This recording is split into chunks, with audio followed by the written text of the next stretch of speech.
Хайырлы кеш, исәнмесез Саба дулкыннары телевидениесын караучылар. 22 сентябрь җомга кичендә атна информацион программасын башлыйбыз. Узып баручы атна алып килгән яңалыклар хакында кыскача.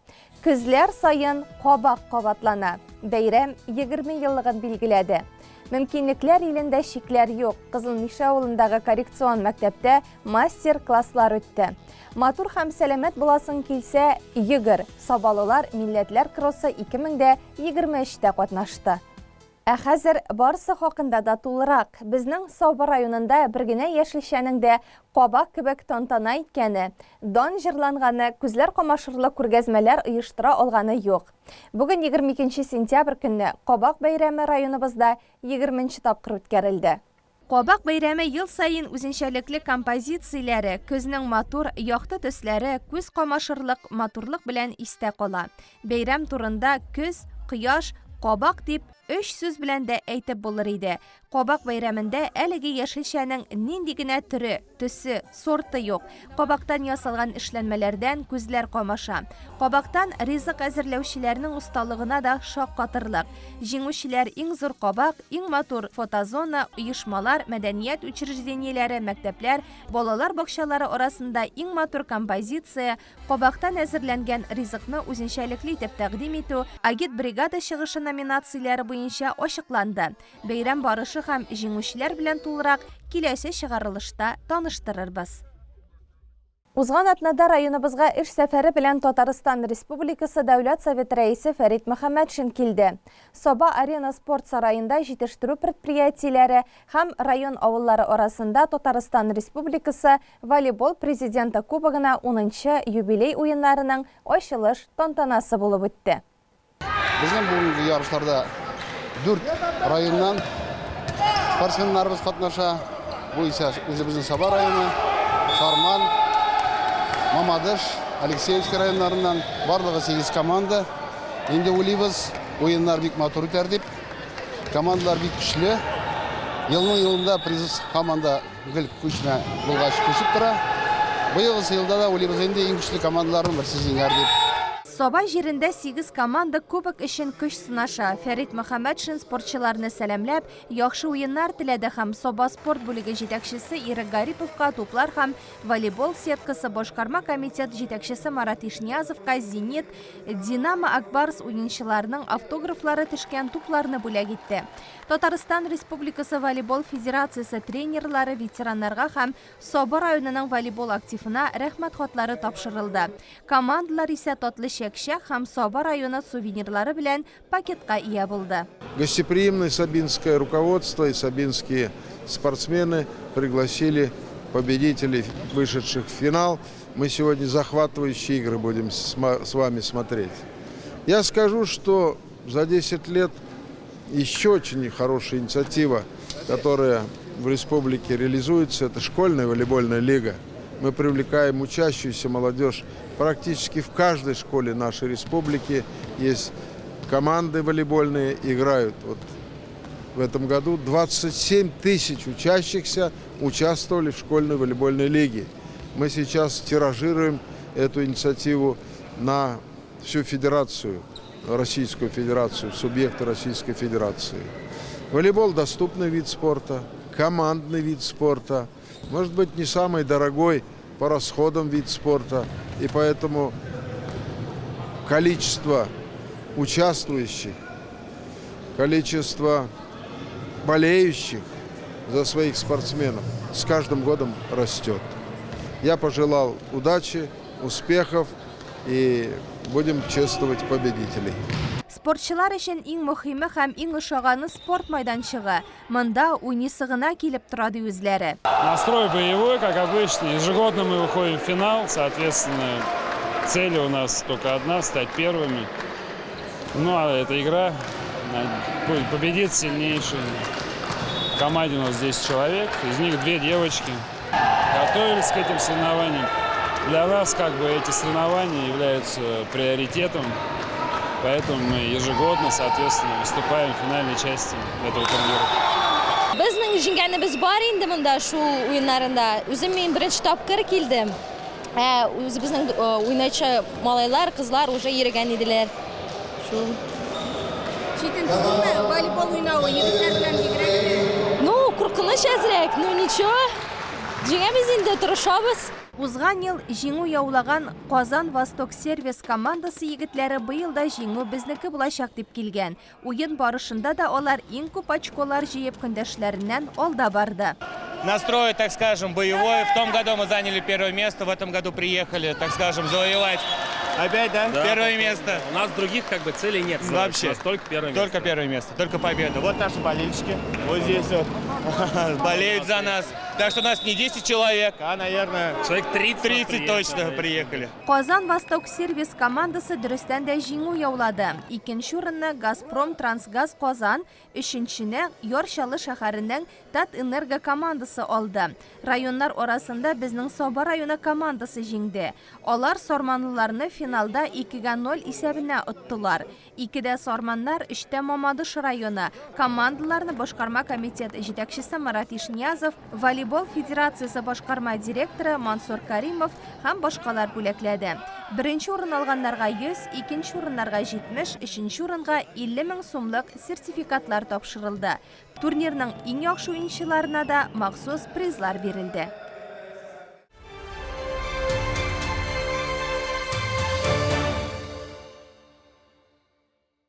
15 сентябрьдә Теләчедә яшәүче социалистик хезмәт герое КПССның 25-нче съезды делегаты, ТССРның иң яхшы сыер саучысы дигән мактаулы исемгә лаек булган Гөлбикә Гали кызы Каримовага 85 яшь тулды. Фидакар хезмәт иясен районыбызның социаль яклау идарәсе начальнигы Лилия Гайнетдинова, Теләче районы җитәкчеләре, туганнары котлады. Гөлбикә Каримова бөтен гомерен терлекчелеккә багышлап, барлык хезмәт кул көче белән башкарылган авыр елларда зур тырышлыгы белән хөрмәт казанган мөхтәрәм шәхес. Хезмәтенең беренче елларында ук югары нәтиҗәләргә ирешә. 7нче сыйныфны тәмамлауга үзәк фермасына эшкә килгән кыз 42 ел сыер савып лаеклы ялга китә. Герой булам дип түгел, бары яраткан эшенә бөтен көчен биреп башкара ул. Бик авыр хезмәт белән хөрмәт казанган кеше мин. Мин эшкә кергәндә группада 12 сыер, аннары 16, алга таба 25 сыерга җиткерделәр. 19 ел кул белән саудык. Аппаратка киләнгәч эшләр бераз җиңеләйде. Тирес түгү, ашату, су эчерү барысы да кулдан башкарылды. Гади сыер саучы гына булсам да зур дәрәҗәле исемнәр бирделәр. 1965 елда Ленин ордены белән бүләкләделәр дип сөйли ул. 1968 елда ул бер сыердан 5549 килограмм сөт савып алып, Саба районының уртача күрсәткеченнән 2 тапкырга арттыра. Шул елны аңа ТССРның иң алдынгы сыер саучысы дигән мактаулы исем бирелә. 1971 елда социалистик хезмәт герое дигән исемгә лаек була. 1976 елда КПССның 25-нче съезд делегаты итеп сайланып, Мәскәү шәһәренә баруында Гөлбикә апа күңел сандыгында матур хатирә итеп саклый. 1993 елда лаеклы ялга китә. Аны бүгендә татар хатын-кызларына хас тыйнаклык, сабырлык, гадилек бизей. 2 районда мине бик зурлады. Онытмавыгыз, ихтирамыгыз өчен бик зур рәхмәт диде юбиляр.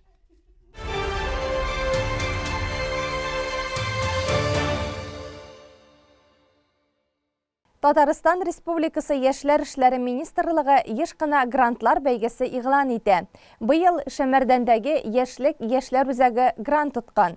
Шәршәмбе көнне Кызылмиша авылында урнашкан сәламәтлек мөмкинлекләре шикләнгән балалар өчен Саба мәктәп-интернатында әлеге үзәк хезмәткәрләре тарафыннан оештырылган мастер-класс үтте. Тулырак чираттагы хәбәрдә. Яшьлек яшьләр үзәгенең мөмкинлекләр дөньясы проекты грантлар бәйгесендә 900 меңгә якын акча аткан. Әлеге проект кысаларында мөмкинлекләре шикләнгән балалар өчен мастер-класслар каралган. Аларны теге яки бу өлкәдә тәҗрибәләре булган өчен профессионаллар үткәрә. Кызылмиша авылында урнашкан сәламәтлек мөмкинлекләре шикләнгән балалар өчен Саба мәктәп-интернатында узган чираттагысы фотога төшерүгә багышланган иде. 7 ел бу өлкәдә шөгыльләнүче Әдилә Халилова балаларны сүрәткә төшерү серләре белән таныштырды. Аннары алар үзләре дә сыйныфташларын фотога төшереп карады. Безнең менә фотоаппарат тора берничә өлештән. Ул безнең менә бу фотоаппарат үзе безнең аталар тушка дип, менә монысы безнең объектив дип. Күргәнегезчә объективлар була төрле, бар менә шундый зурлары, бар менә шундый бәләкәйләре. Шулай ук без карточка төшергәндә кулланабыз, менә шундый әгәрдәген помещение бүлмәләрдә караңгы икәнендә кулланабыз шундый вспышкалар. Алар безгә бүлмәне яктыртырга ярдәм итәләр. Һәрбер әйбернең кагыйдәсе булган шикелле, карточкага төшерүдәге кагыйдәләре бар. Менә мин сезгә алып килдем самый кирәкле основной кагыйдәләрне. Бу безнең правила симметрии. Күргәнегезчә, менә монда безнең картинка бүленгән ике өлешкә, һәм алар икесе дә нәкъ бер үк төсле. Бу кадрда тоже менә бу кыз уртада басып тора, һәм аның ике ягы да бер төсле. Мастер-класслар балаларның вак моторика сәләтен үстерү, кызыксынуларын арттыру максатын күздә тота. Мәктәп-интернатның тәрбияшләре буенча директор урынбасары Наилә Әхмәтвәлиева 2нче ел эшләп килүче проектның балаларга уңай йогынты ясавы хакында әйтте. Яшьлек хезмәткәрләре безгә килеп, төрле мастер-класслар үткәрәләр даими рәвештә. Укучыларыбызга бу эш бик ошый. Алар инде безнең волонтерларны, хезмәткәрләрне көтеп алалар. Бу мастер-класслар укучыларда иҗади сәләтләрне үстерергә, аларның кул моторикасын үстерергә зур әһәмияткә ия. Һәм без инде алар килүгә шулай ук үзебездә бик шат, һәм алдагы елларда да инде бу эшчәнлек дәвам итәр дип уйлыйбыз. Инде яшьләр оешмасына алга таба да уңышлар һәм яңа грантларда туларын көтеп калабыз. Алар инде менә шушы мастер-класстан алган йогынтылар белән илһамланып йөриләр, үзләренең кичерешләрен безгә сөйлиләр һәм инде куана, шатлана безгә һәрберсе үзенең эшен күрсәтә. Күбесе шушы мастер-класста эшләгән хезмәтләрне инде әниләренә, өйләренә алып кайтып китә. Психолог Алина Нугманова укучылар белән кызыклы шөгыль уздырды. Биредә балаларга бер-берсе белән аралашу, бердәмлек хисен тою мөмкинлеге тудырылды. Дусларча атмосферада узган шөгыль көн буена җитәрлек яхшы кәеф бүләк итте. Мондый мастер-классларны Шәмәрдәндә яшәүче мөмкинлекләре шикле балалар өчендә үткәрәбез ди яшьләр белән эшләү белгече Алиса Гомәрова. Мастер-класслар безнең төрле кул эшләренә багышлана. Без инде моны сәламәтлеге шикле балаларны төрле яклап бүтән мөмкинлекләрендә ачыр өчен һәм аларга киләчәктә нинди бер профессия алганда ярдәм итү максатыннан эшләдек. Моңа кадәр инде безнең иң беренче мастер-класс булды кул эшләре тегү. Без инде бәләкәй генә уенчыклар тектек. Моңа инде балалар бик ошатып, үзләренә шушы уенчык бүләккә каласын белеп, бик теләп башкардылар. Шулай ук инде 3D антистресс картина дип атала инде ул картина буядык. Шулай бик мавыктыргыч, аларның инде төрле төсләрне үзләренчә күрүе, һәрбер картина үзенчә матур килеп чыкты. Чөнки алар аны һәрберсе үзенчә төс биреп, үзенчә ясадылар. Бер проект икегә бүленгән иде. Без аның беренче өлешендә Саба районында Әйдә шаир татар КВН лигасының зона фестивален үткәрдек. Һәм инде менә икенче өлешендә без сәламәтлеге шикле балалар өчен мастер-класс үткәрәбез. Яшьлек яшьләр үзәге хезмәткәрләре алып килгән матур футболкалар, блокнот, ручкалар да балаларның күңелләренә хуш килде. Мастер-класс барышында төшерелгән фотолар укучыларга өләшенде. Алга таба әле балчыктан савыт-саба әвәләү буенча да мастер-класс үткәрү күздә тотыла. Меценат Рифкат Шафиков авылдашларына тагын бер бәйрәм бүләк итте. Күңелле кич турында Әлфия Мөбаракова сөйли. Сентябрьнең кояшлы матур бер көнендә Кибәче авылы халкы мәдәният йортына җыелды. Бакчаларда, басу кырларда барлык иген икмәк, яшелчәләрне җыеп алгач, бергәләшеп концерт карау өчен менә дигән вакыт. Алда әле бәйрәмнәр күп, тиздән укытучылар көне җитә. Барысы да бердәм нәкъ вакытына җыелды алар. Шушы авылда туып үскән, хәзерге вакытта Теләчәдә яшәүче, туган авыл күңел ачу комплексы җитәкчесе эшмәкәр Рифкат Шафиков һәм аның гаиләсе авылдашларына бәйрәм ясарга уйлаган. Рифкат абый укытучылар көнен ел сайын билгеләп үтә. Алар өчен концертлар оештыра, бүләкләр тарата. Шафиковлар чакыруы буенча татар эстрадасының затлы һәм мәртәбәле артистлары Зөлфирә һәм Алмаз Мирзаяновлар, Татарстанның атказанган артисты Илсия Бәдретдинова килгән. Авыл гөр килә. Бүген бездә бәйрәм диешә алар. Тамаша залында алма төшәрдәй урын юк.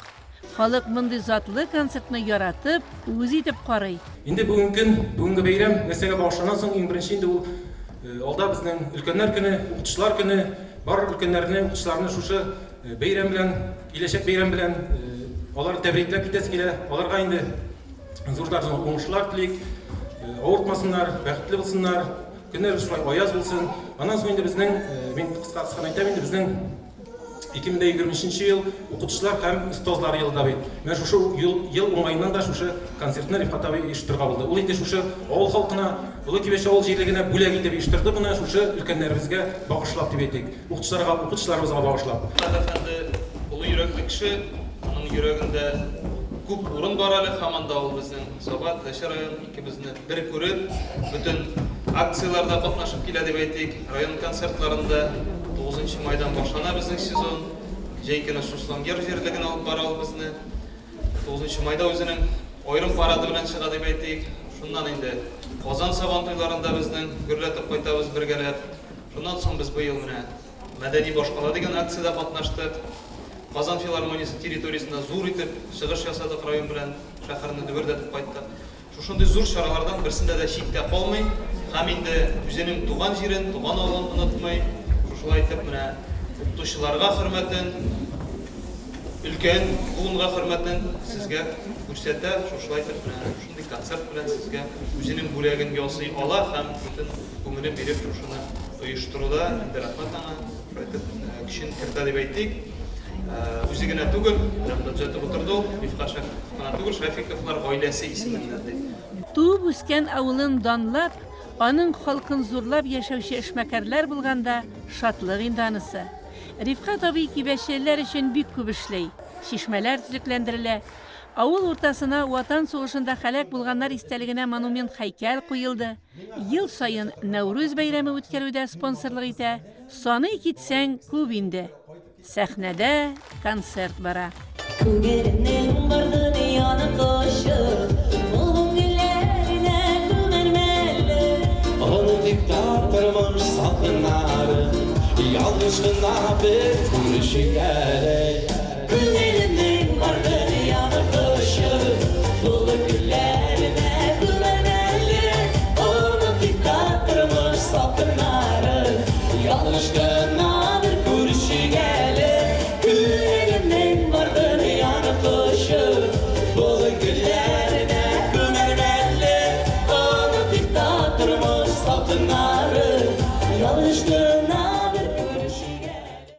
Концерт тамашачыларга тагын бер ягы белән бик нык ошады. Концертта шушы җирлек белән бәйле үзешчәннәр дә чыгыш ясады. Шәткә авылыннан килгән 3 бер туган Мөхәммәтҗановларның чыгышы көчле алкышларга күмелде.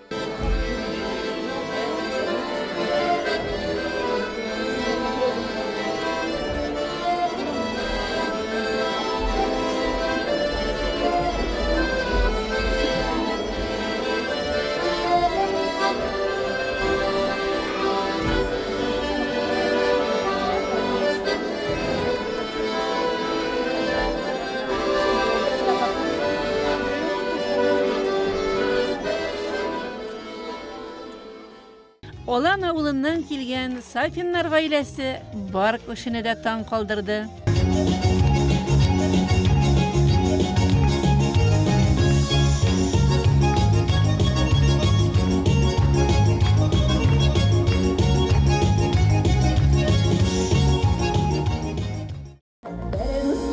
Бар дөньяны сөя торган, бер дустым бар беши батыр көлә торган, бер дустым бар асталыгына көлә торган, бер дустым бар мизигә түзә торган.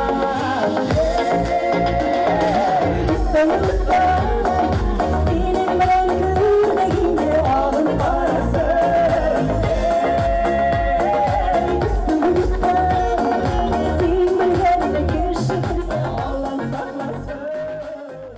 Бүген үзебезнең авылыбызда зур бик матур бәйрәм булды. Авылдашыбыз Рифкат абый Шәфиков безгә укытучылар хөрмәтенә, тәрбиячеләр хөрмәтенә, гомумән авыл халкы хөрмәтенә бик зур матур бәйрәм бүләк итте. Аңа чын күңелебездән зур рәхмәт җиткерәбез. Һәрвакыт Рифкат абый безне шулай хөрмәтләп, матур бәйрәмнәр бүләк итеп тора. Бөтен гаиләсенә, үзенә саулык, сәламәтлек, бәхет телибез. Концерт бик күңелле булды. Үз илендә халкыңа хезмәт итеп яшәү зур бәхет инде ул. Рифкат абый Шафиков һәм аның гаиләсе шушы хакыйкатьне аңлап, намуслы, гадел гомер кичерә. Кибәчелеләр шуңа күрә дә Шафиковларга мең рәхмәтле.